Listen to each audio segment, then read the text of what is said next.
presenter is a husband and father first, but he's also constantly challenging the status quo and redefining what it means to be a realtor.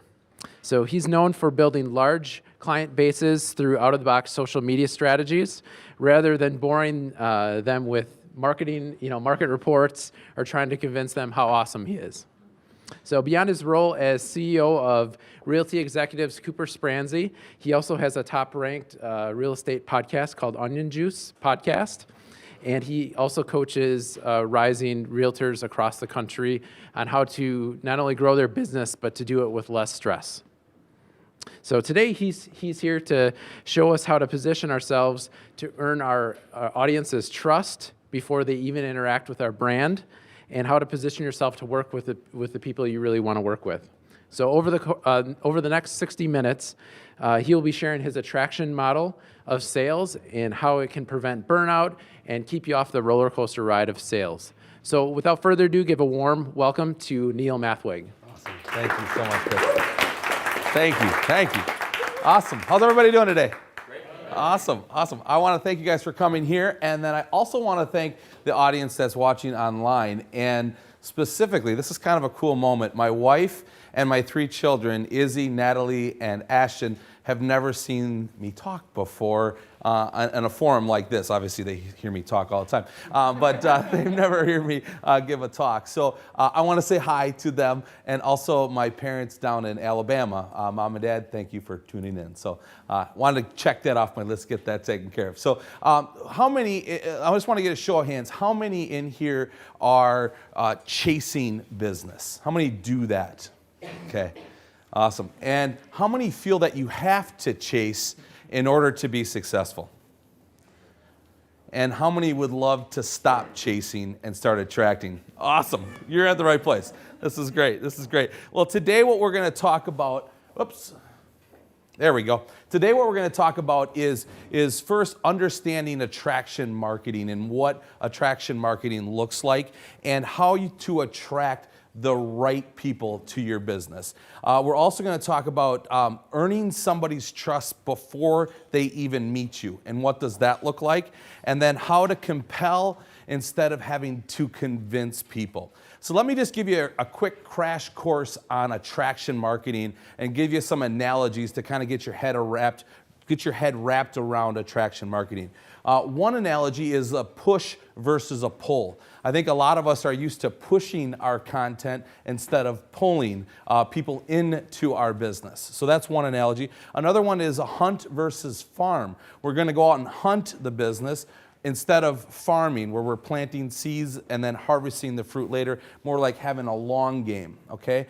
Another one, the one that I use a lot, is the chase versus attract. And what does, and we're going to talk a lot about that today, because that's the analogy that I like to use, is that you're going to chase business versus attract business. And then the last one is from Dean Jackson. Dean Jackson is a brilliant marketer. He's on the I Love Marketing podcast. I just really look up to Dean and his thoughts. And he came up with the cheese versus the whiskers, or the cheese and whiskers concept. And what he's saying here is that the consumer is just like a mouse. And a mouse does one of two things. A mouse either looks for cheese or it runs from the whiskers of a cat, okay? So if we're thinking of ourselves as marketers and the content we're putting out, we want to say, is this cheese that I'm putting out? And if so, is this is this something that somebody's going to want?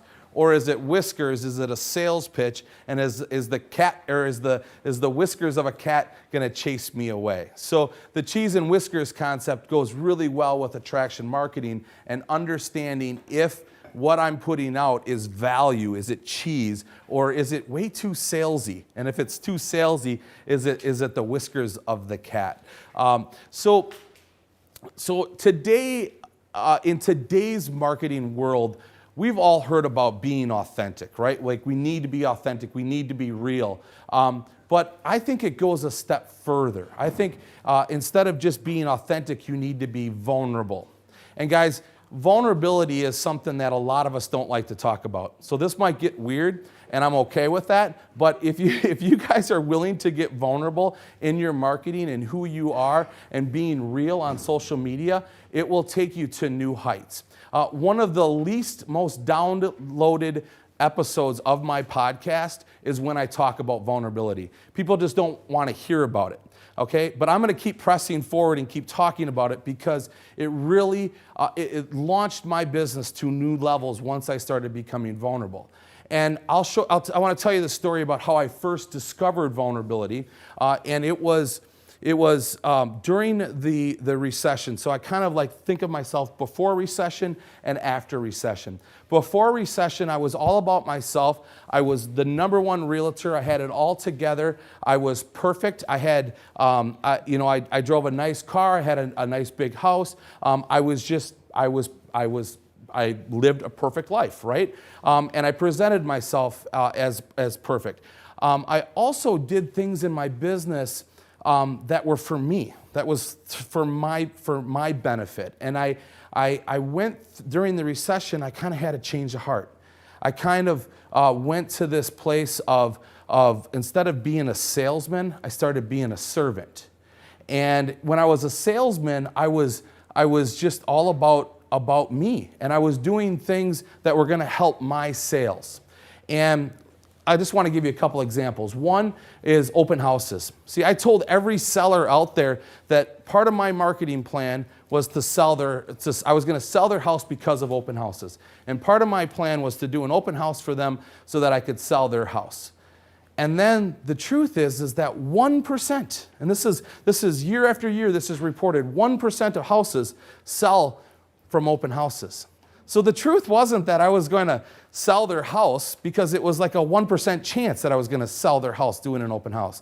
But the truth was that I was going to meet the neighbors, and that I was going to meet tire-kicking buyers, and that I was using their house as a platform to meet people to better my business. Another example was I would tell people I had a beautiful 2-page print ad spread. Print advertising sounds really weird to us right now, but I had this print ad, and I had all these homes in this print ad, and I told them, your house could be in there too. If you list with me, your house could be in there too. I don't think I ever sold a house because somebody called me and said that they saw the ad. I think it was less than 4% of sales at that time. 92% of sales were happening online. 4% were happening because of print media. But I was telling people, hey, you list with me, your house is going to be in there, and that's why you should list with me. The truth behind it, the reason I paid for that advertising is because I got a ton of buyer leads. I got people that were calling on houses that had already sold, and then I would bait and switch them and sell them another house. All right, so this was all of the tricks that I was using in my business to be a salesman. And I went through this period and I said, I don't want to do that anymore. Like I woke up, I grew in my faith, I became a different person, and I said, I want to be a servant. I want to kind of lift the curtain here and tell people the truth and move forward. My good friend Keith is here, and he was with me during that time. And he knew my change of heart. He saw me changing. And he said, you got to tell the world this. And you got to put this in your bio. And you need to talk about how you're shifting from a salesman to a servant.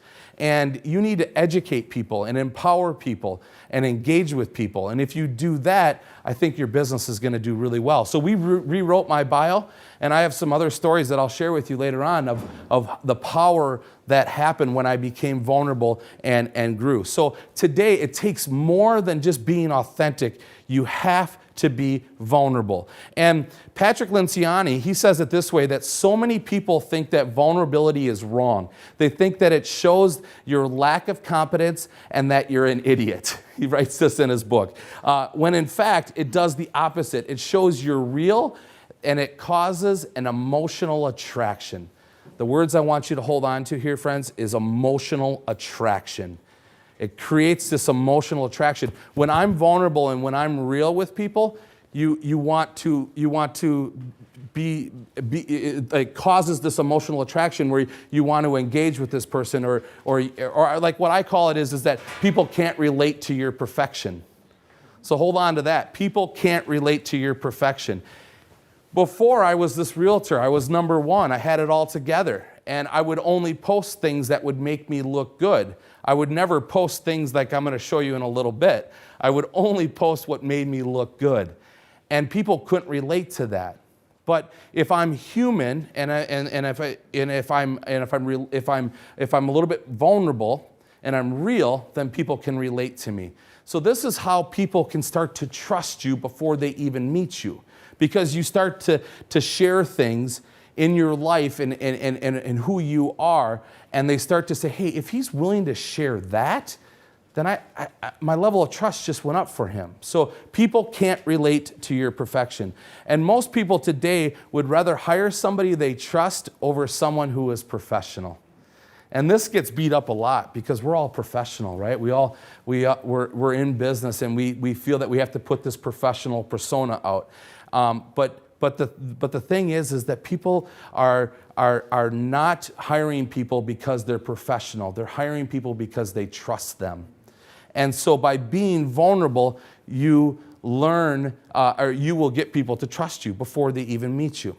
One example I want to share with you is earlier in my career, it was actually just probably about 4 or 5 years ago, there was a couple that was moving to Madison, and they were looking up to $2.5 million for a lakefront home in Madison. And they were interviewing lakefront specialists. And he had read my bio. He had went to my website and read my story and read that my wife and I lost a bunch of money in the recession and that we didn't file bankruptcy and that we lost $264,000. I put that number out there because that was the number that we agreed to pay back. So he read that. He read that I was a family man. He read that I was doing everything that I could to get out. He read about the open houses. He read about the print advertising. He read my entire bio. And he said, I want to interview this guy. He interviewed me along with 3 other lakefront specialists. And all 3 of them lived on the lake. All 3 of them sell many houses on the lake. And here he's interviewing the guy from some prairie that doesn't live on the lake, lives in a half duplex, and and has never sold a lakefront house before. So he interviewed me, and he said, why should I hire you? And I said that I'm a minivan driving dad that lives in some prairie that lost a bunch of money in the recession, and I will work my tail off for you. This transaction means the world to me. And he told me that he knew my story, so I didn't have to share what happened to us in the recession, but he knew where we were at. And he knew that I wasn't the lakefront specialist. And there was this little pause, and he said, you're hired. And the reason he hired me was because I was real with him. I was vulnerable. And he ended up buying a $1.8 million house, the largest house I've ever sold in my career. And he's now a mentor of mine and a really important person in my life. And so if I would have been this perfect realtor that had it all together and pretended to be this lakefront specialist that everybody else was being, I would have never gotten the opportunity to serve him. But he knew where I was at. He loved that I was real, and that's the reason he hired me. Another story is Chris was maybe going to be here. So another story that I want to share with you is not that Chris. Another story that I want to share with you is one of Chris Sorensen, and he's an agent in our office at Realty Executives. And Chris, when I first started coaching Chris, he said that he has a part-time job at FedEx, and he loads the trucks in the morning, and then he goes on with his day selling real estate. And it's really daunting, and it's really tiring, and he really wants to get done with this job. And so his first goal was to get out of this part-time job. And I encouraged him to post this on Facebook, to share his goal. Because, right, like if we share our goals, we've all heard that. If we put our goals out there, then you kind of set the standard. You put your goal out there, and then it's more likely to become true, and you're more likely to achieve that. And so I said this to Chris. I said, let's post this on Facebook. And of course, he's like, oh boy, no way. I don't even know if anybody even in the office knows that I have this part-time job. And I got him there. He got to the point where he posted that he had this part-time job and that he wanted to get out of this part-time job. And see, what happened was, it was this Me Too effect. It was all of these people that were saying, hey, you know, man, I get you. I have a part-time job too. Or I have 3 jobs. Like, people could resonate with him. People could, he wasn't this perfect realtor, right? People could relate to his imperfection. And so by him sharing this, he not only set this goal out there, but he got all of these people to help support him. And so if he just would have always had this persona of being the perfect realtor and having it all together and nobody knows about this part-time job, I guarantee he'd probably still be in that part-time job. But because he was showed who he was, people could relate to him, and then because they could relate to him, they wanted to support him. I call it the Bill Dance theory. Anybody know who Bill Dance is? All right. You guys might recognize him from his goofy hat. All right. But the truth behind Bill Dance, and the reason I use this analogy, is because Bill Dance is a professional fisherman, and that's what he's most known for. But the reason that he broke through the noise is because he was real. And he has, you can Google him and watch all of his blooper reels. He's got hundreds of blooper reels, and these were a part of his show. See, most professional fishermen only show when you're catching the fish, right? And they have it all together, and you just wonder, how do they do that? Because when I get there, I throw my anchor in. There's times I've lost my anchor, and and there's times that I forgot to unclip the boat, and and it's stuck to the back of the trailer, and the back of the boat fills up with water. That's Bill Dance, and he shows that in his show. And no other professional fisherman shows that. So Bill broke through by being real. And people could relate to him. And they like him. How could you not like that guy? So how do we attract the right people to our business? That's one important thing. So I love where I'm at with my business of attracting business, because I'm attracting people that are like me. And it's a beautiful place to be. So it's a question that a lot of us get. How do we attract the right people to our business? And for this, I want to talk about, first I want to suggest to be you. It's so important to be you so that you attract people like you. Don't try to be somebody you're not, okay? So I want to talk about Jimmy John's versus fine dining. Both of these businesses are profitable, right? Jimmy John's, if one ran right, it's profitable. And fine dining, if it's run right, it's profitable. Both of them have totally different marketing plans. And Jimmy John's, you walk in and you see signs like free smells, and you see all kinds of jokes throughout the whole place. If you go into the bathroom, it takes it to a whole nother level. The jokes in the bathroom are great. If you've never been to a Jimmy John's bathroom, check it out. It's hilarious. But see, if you took what Jimmy John's does and you put it into a fine dining restaurant, it wouldn't feel right. And actually, you'd probably be like, I'm in the wrong place, and the food must be horrible here, and I'm going to leave. But the truth is that both of these businesses are profitable. So you're going to see me, I'm a little goofy. I'm out there. And you might say, I'm a little bit more polished than that. I don't know if I could be like him. And that's good. Don't be me, be you. And so what everything I'm going to show you and all of the ideas that I've done in my business to help grow my business, don't be me, be you. And I want to help you be you, all right? Because I've coached many different personalities. I mean, some of my friends here that are at our company, they all have different personalities. They're not trying to be me. I'm helping them be themselves, but still being a media company that happens to sell real estate. All right, so this is one of the ingredients of attraction marketing, is being a media company that happens to sell real estate. I learned this from Gary Vaynerchuk. He talks about it all the time. And so for me, it's being a media company that happens to sell real estate. For you, it's for whatever business you're in. You need to be a media company. What is a media company? What does it mean? What does it look like? Think of a radio station or a TV station. And any way that I could use this picture, that's really why I use this slide. He just needed to be a part of my talk. But think like a radio station or like a TV station. And this concept came to light when I was listening to a morning talk show, listening to the radio. If you listen to them, they are constantly doing contests.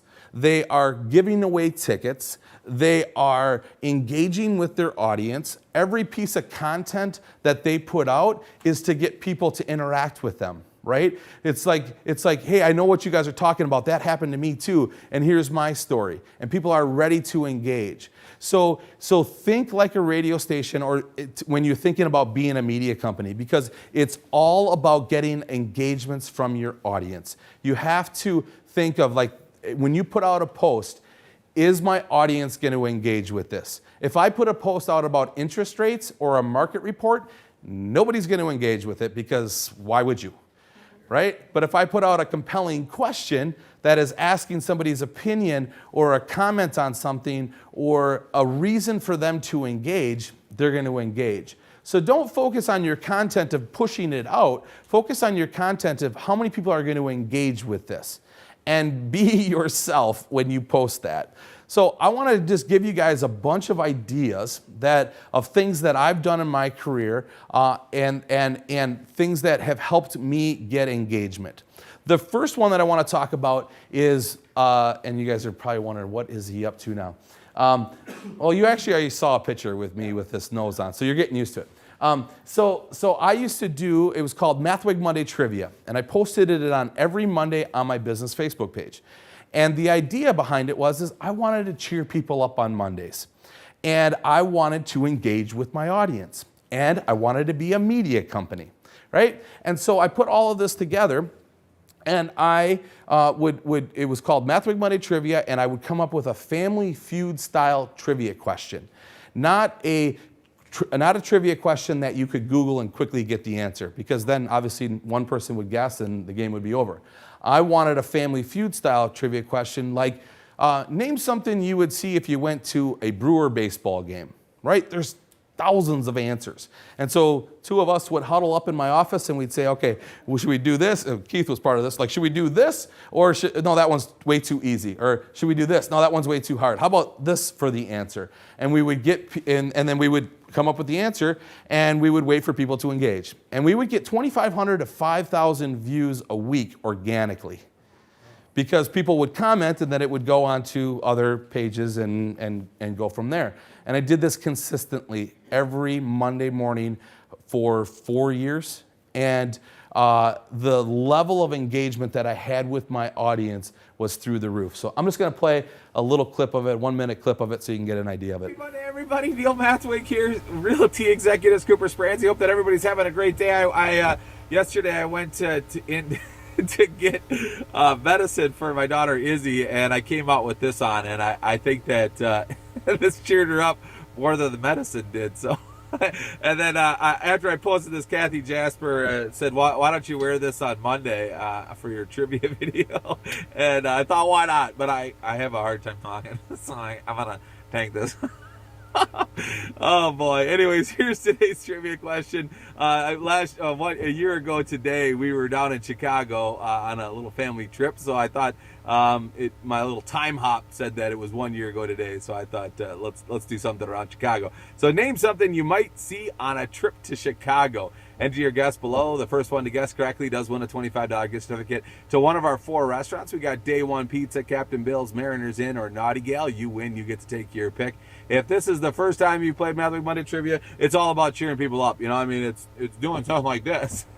so that Mondays are Mondays are a drag, and then this way we can make you smile, have a great day, and have fun. Maybe you'll win a gift certificate. So so there you go. And so I would post that every Monday. And if you guys are noticing this, that it's really doing, I'm just going to fast forward to my notes here. It's really doing those 3 things. It's being a media company, it's creating engagement, and it's a little bit of vulnerability. Not a lot, because that's just me, and I'm used to doing that. But it expresses a little bit of vulnerability of being authentic, right? So in your posts, if you can do those 3 things, media company, engagement, and vulnerability, you'll hit every time. Another thing that we do to create engagements, and this one we do at our brokerage firm of realty executives here in Madison, we will introduce an agent that has just joined our company. And we play a game called Two Truths and a Fib. And I ask them give us 3 things about yourself. And one of those is the fib. And the audience gets to guess what the fib is. And so again, everybody wants to guess. And I'm going to play one, and then you guys can guess. Hi, everybody. Neil Mathweg here, Realty Executives, Cooper Spransky. Hope you're having a great day. And today, I get to introduce somebody new, and we get to play Two Truths and a Fib. And we are introducing Kayla. How are you doing today? I'm good. Good, good. Thank you. She just joined us, so welcome, Kayla. So, like we do with everybody, we play a game called Two Truths and a Fib. So, Kayla's going to tell us 3 things about herself, and then you get to guess what the fib is. So, I'm going to hand the mic over to you, Kayla. Tell us 3 things about yourself. All right, number 1, I'm a big ketchup addict. I love it on everything I eat. Number 2, I'm a big Packers fan, love watching Sunday football. Number 3, I'm a personal trainer. All right, and kind of fitting. No, I'm not going to go to any one of them because then I start to tip them off here. But kind of fitting that we've got Prairie Athletic Club in the background. This is our first Two Truths and a Fib here at the new office. So this is just another moment. Mm-hmm. So again, thank you so much, Kayla. Let us know what you think the fib is. Enter your guess below, and then in a couple days we'll post the reveal video and see if you're correct. So again, thank you for watching. Hope you have a great day, and like always, remember to be the reason somebody smiles today. Bye. All right. We're inside Princeton Club, not Prairie Athletic Club, but anyways. But I didn't realize it until right now. Good job. What you see right there is what we're doing is we're introducing them. So we're being a media company by introducing them, and we are creating that engagement. So guys, what one do you think it was? Ketchup was the fib? Yeah, you guys are right. She's a Bears fan. And that wasn't part of the. It's now a question on our interview line, like, because that's the only Bears fan we've ever. It wasn't good. Yeah. But you guys, you see what we're doing here though? Like we're creating this engagement. We're being a media company, and how could you not interact with that post?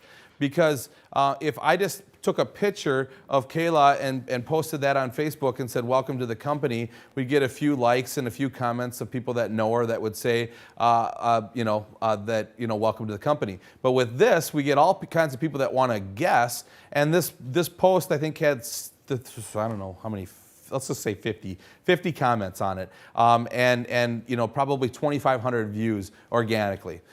So be a media company that happens to and work on getting those engagements. Another thing that we do at our company is a podcast. So I started this podcast 1.5 years ago. It's called the Onion Juice Podcast. It's intended for realtors, but I have all kinds of other business owners listening to it because we're talking about attraction marketing so much. And we're talking about different ways of being media companies. And I named it the Onion Juice Podcast because I wanted something different. And I could envision the consumer drinking the content. And I thought that everybody else is drinking the other OJ. They're drinking orange juice.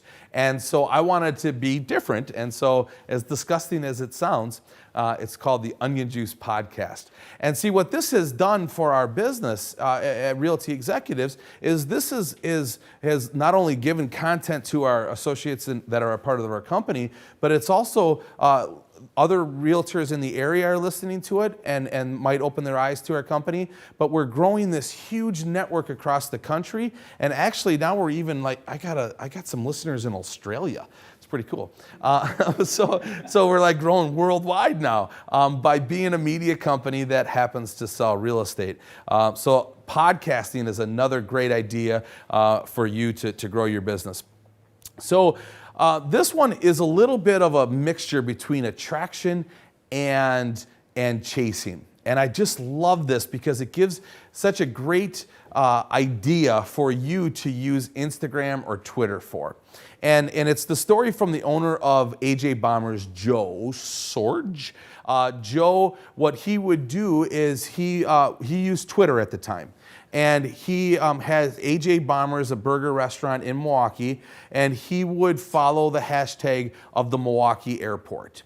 And as soon as somebody would post that they're delayed and that they're stuck at the airport for the next 4 hours, he would tweet them back and say, "What would you like on your burger?" And he would reach out to the customer and bring them to his restaurant, right? And so that's what we could be using Twitter and Instagram for. With Instagram now, we can search places, we can search hashtags. There's so much that we can do to attract business that is sitting out there like Joe did. I mean, it's just brilliant. And I think that so many of us could be doing more of that to attract business to ourselves. I think that I also had the idea of if anybody's like an Uber driver, maybe somebody's trapped somewhere and they tweet it or I don't know. I'm just trying to think of other ways to do it, but it works great for businesses. And if you're a restaurant owner, I was thinking too, if somebody's out on the town and they're near your establishment and they're posting a selfie of them at another establishment, comment on the selfie. Hey, come on down to ours, and the first one's on us. And reach out and bring people to your business. And guys, when we talk about being a media company, I don't know if there's another company out there that does it any better than American Family Insurance. Think of the place that we're at right now. Think of this concept. They're doing exactly what I'm talking about. It's being a media company that happens to sell insurance. And it is ideal because we're all here getting empowered and learning things that we otherwise probably wouldn't be if it wasn't for this place. I know that I've come here often and have learned things that have taken my businesses to new levels. And because of that, I'm a loyal customer of American Family Insurance. And they didn't pay me to say that. So I'm just saying, guys, just think of this place. This is it. This is exactly on a whole nother level of empowering people. And when you empower them and you make a difference, you're attracting business to yourself. So I want to give you guys a couple more engagement ideas, and then we're going to have time for questions, and then I want to help you with your engagements and your attraction and all that good stuff. So this was this is a post that I'm just in love with right now that I think is working really well. And this is, if you were, I want to talk about Wall Real Estate first here. Bob Wall down in St. Louis. And Bob, if you're watching, hello. Bob posted this where he took an old St. Louis stadium and asked the question, what was your last memory of the stadium? The stadium's no longer there, but what was the last game that you watched at this stadium, or what was your last memory? 121 comments, and this had only been up for 14 hours. So less than a day, and he's already got 121 comments on it. I'm sure that it probably went to 200 or 300 before it was all said and done. But a nostalgia post is, I think, what we want to call these. So just find an old building or something that used to be here in Madison and say, who remembers this? And just wait for the engagements to come in. Another one that we did on our Facebook page is guess what day it is. And what we would do is we called it the forecast and win. And I would post this around October, late October, early November. And I'd say, enter your guess of when you think we're going to get the first 6 inches of snow. What day are we going to get 6 inches of snow? And whoever guesses right wins a $50 gift certificate. So, and of course, we would have hundreds of comments, and it was a lot of fun. And people would message me, if their day passed, they would message me the next day, oh, didn't get it, or if somebody missed it by a day when we got the 6 inches of snow, but they guessed the day before. So it was just great interaction. And then another fun thing to do around snowstorms is just to post when would you, or if a snowstorm is coming, say enter your guess of what you think the total snowfall is going to be, and the closest one wins without going over, do the Price is Right thing without going over, the closest one wins. So just a couple more ideas for you to create, a couple ideas for you to use to get engagements. So I want to help you with your attraction.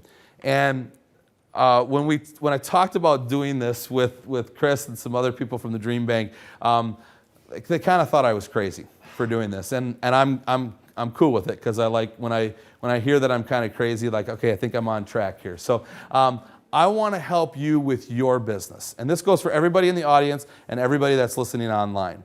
I want to help you come up with ideas specifically for your business. A lot of the ideas that I use today are for the real estate business.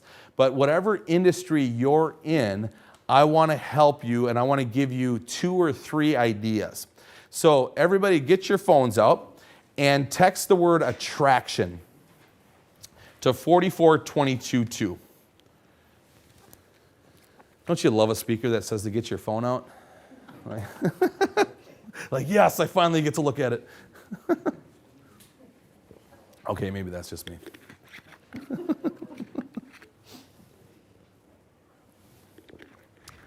So yeah, just text the word attraction to 44222. And then you're going to get a text back that's going to ask you for your email address. So then just put your email address in.